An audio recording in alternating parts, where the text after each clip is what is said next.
and I prophesy over you. Number one, if you are going through trials, don't start asking God why. Recognize that trials are a part of the faith journey.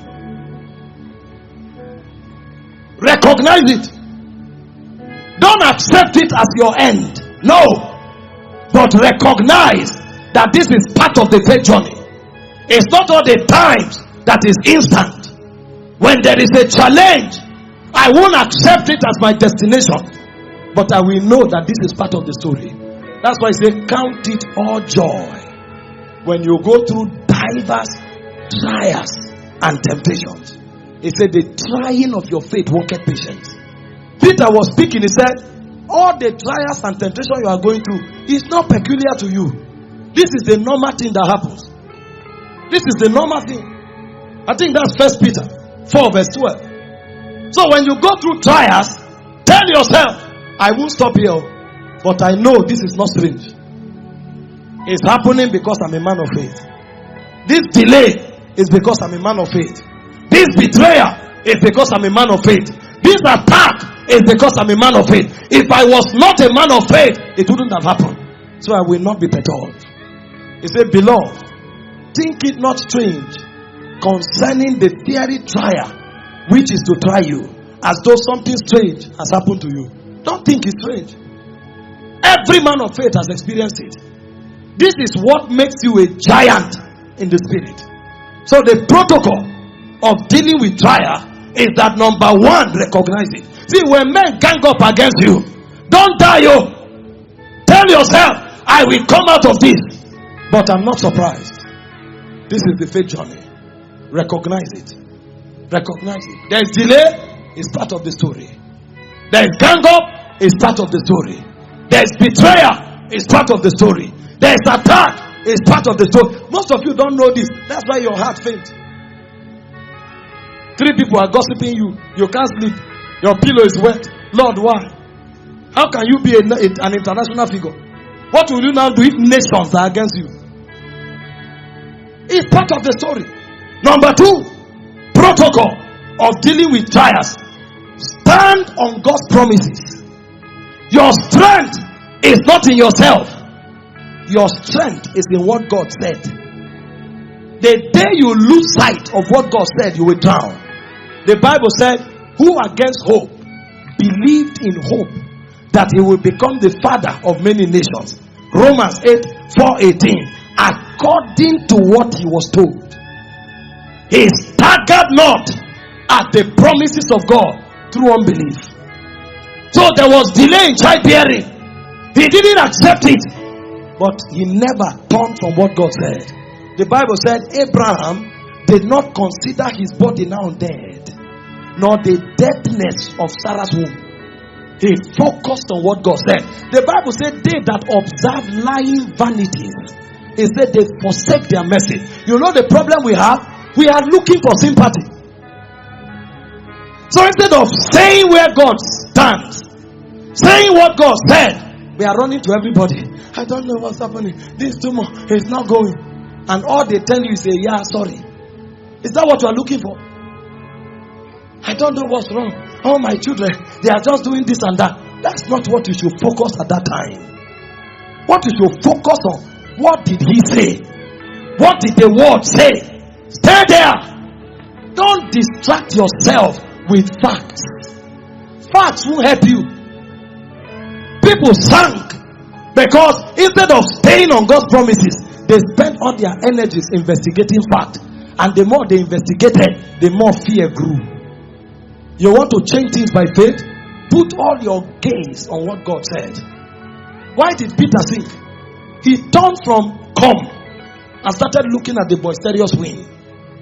Your husband is sick. God said he will live again. You came to the hospital. The way he was breathing yesterday is stronger than today. Yesterday when I came, at least he smiled. Today he's no longer smiling. My husband is no longer smiling. Is this smile you are looking for healing? They that observe lying vanities, they forsake their message. Those who know how faith works, they stand where God stands. They hold on to what God says. and not too long, they come out. So number one, recognize that trials are part of the faith story. Number two, stand on what God said. Number three, maintain the attitude of joy. Don't allow yourself to be gloomy. James 1, 2 and 3. Count it all joy when you go through diverse temptations. Why is that so? Nehemiah 8:10. The joy of the Lord is your strength. When you are going through trials, don't go and lock yourself and stay alone in a room and cry. No. Look for something that charges you up. Get brethren. Go for a concert. Dance. Celebrate.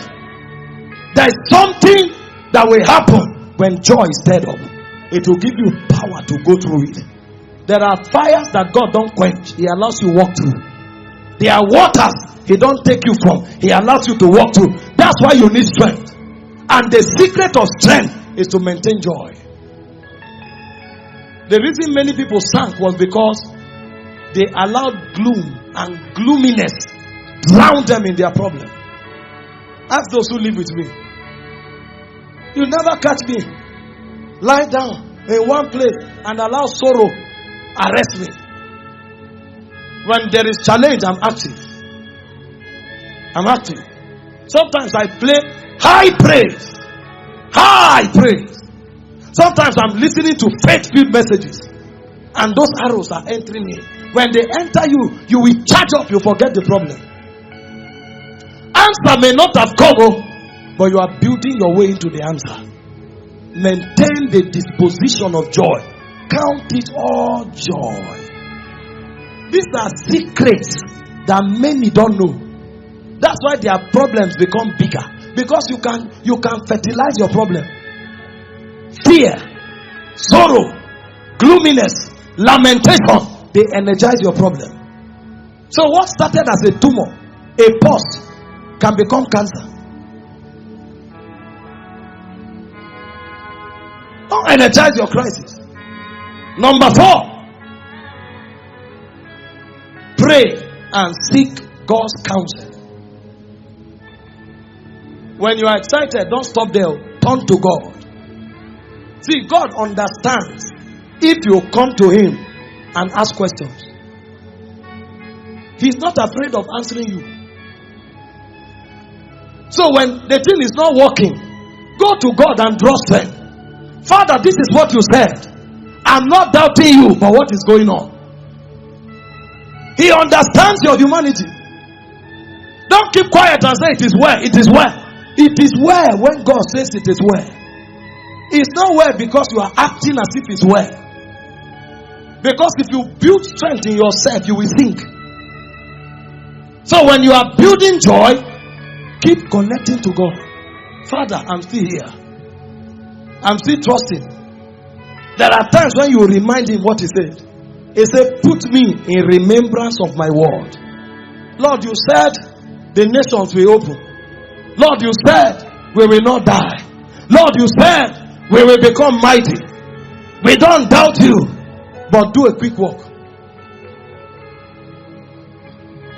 Turn to God. People have challenges. They are going through trials, and they seek help from everywhere but God. Sometimes they go to friends that can't help them, and then they turn that trial to become news, and it becomes mockery, and they start crying that they are mocking them. You took it out there. I'm not saying God won't lead you to people, but I'm saying don't sing your problem everywhere. If you must talk about it, talk to the one who can answer. He said, unto him that answereth prayers shall all flesh gather. Number 5, refuse to doubt and refuse to compromise. Hebrews 10:23. This is where you need to master how to talk to yourself. Hebrews 10:23. If you leave your mind idle, your mind will create thoughts from past experiences to suggestions of people to the facts of the circumstance. Don't leave your mind to be quiet. Talk to your mind. If you don't want to doubt, master how to talk to yourself. Let us hold fast to the profession of our faith without wavering, for he is faithful that promised. If you don't want to doubt, talk to yourself. It's a casting down imaginations and every high standing thing that opposes the knowledge of God, and then bringing into captivity every thought to the obedience of Christ. What do? Talk to yourself. See, sometimes God tells you you will live and not die, but you are feeling sharp pain in your chest.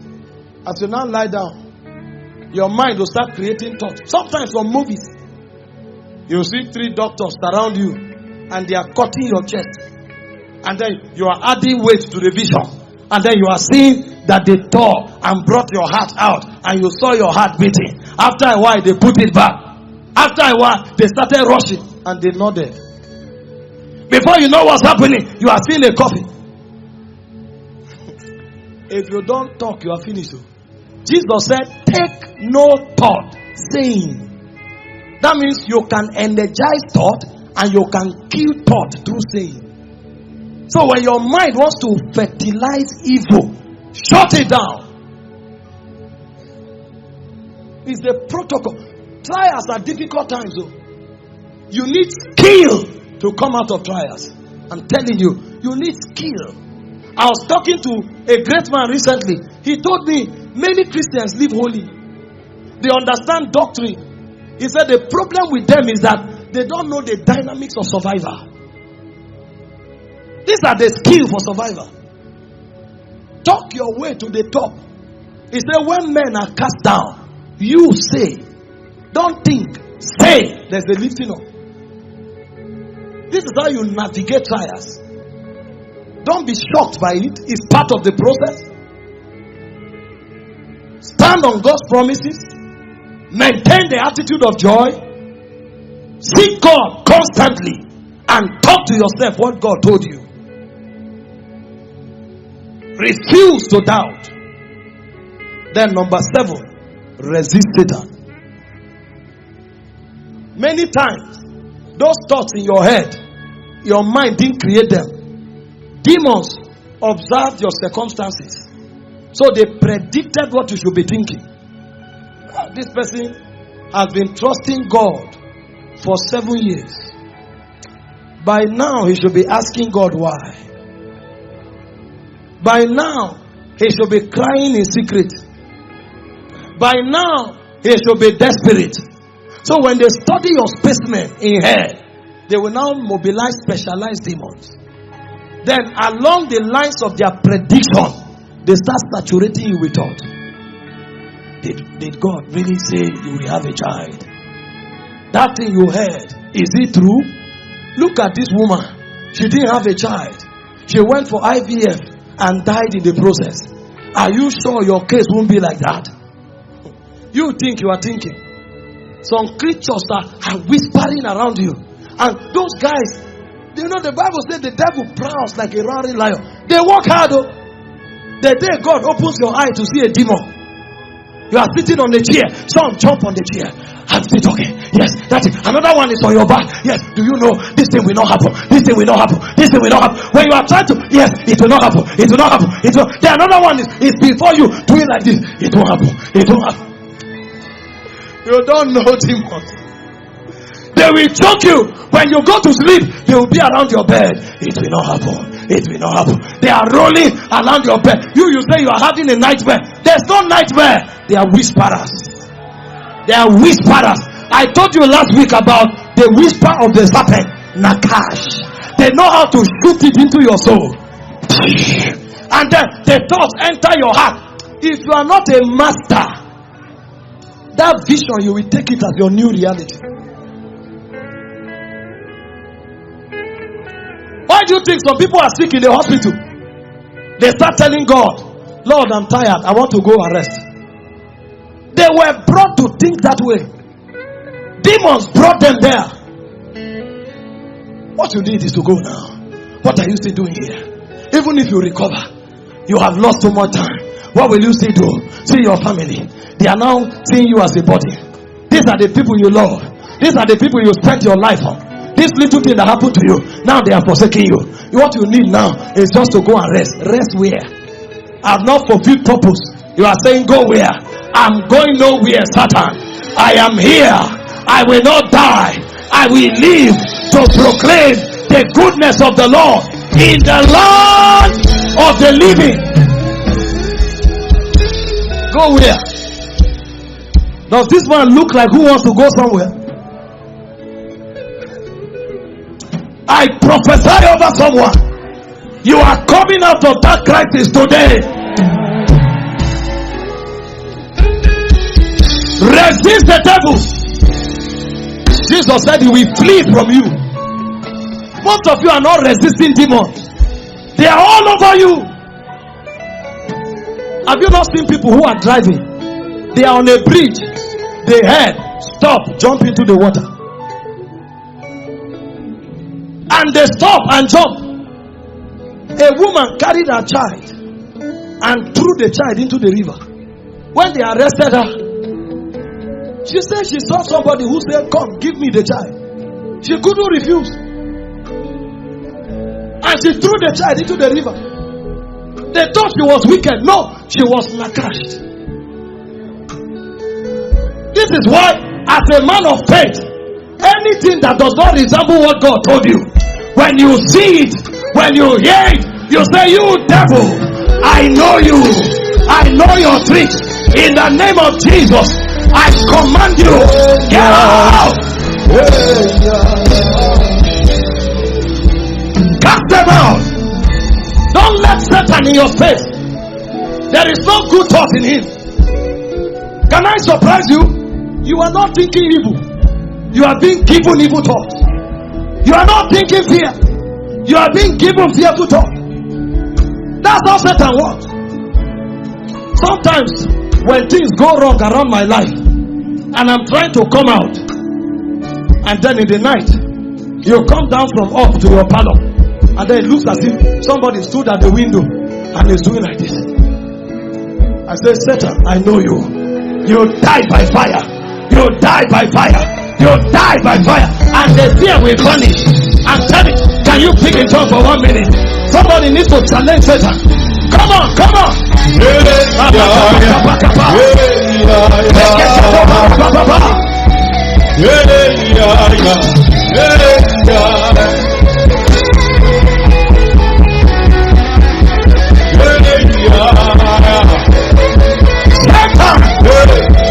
Take off your hands. Get out of my face. Get out of my face. Maria Copanata. Desperota.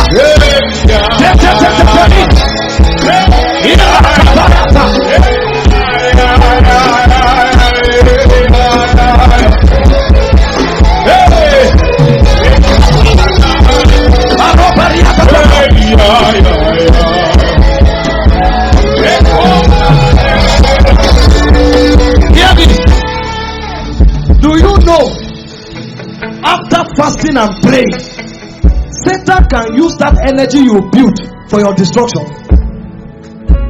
When you have fasted, when you have prayed, you have generated power. Even your thoughts carry power. So Satan can wait for you. Do a 21 days fast. Pray in tongues for 10 hours. He knows that God is able to do exceeding abundantly above all you ask or think. Your thoughts carry power. So he waits. After you have built energy, it now comes.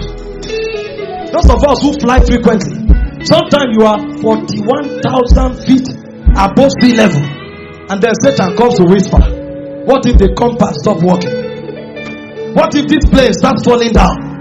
I said, Satan, it can't happen. I am here. You keep quiet and see how your life will go wrong. Because it's trying to gain access. You need to use your words. You may not have full authority over your thoughts, but you can say what you want. And when you talk, your words control your thoughts. That's why you can't be talking and thinking at the same time. So when you want to shut down thoughts, talk. Casting down imagination. Some of you are sick today because Satan told you that when you are 30, you will be bedridden. Some of you are poor today because Satan told you that a day will come when you will beg, and you kept quiet and it kept germinating like a seed. Today it has become not just a tree but a forest. Can you address Satan for 1 minute? Let me give you the opportunity. I don't know the area the spirit is speaking into your thought. Challenge it, address it. Address it.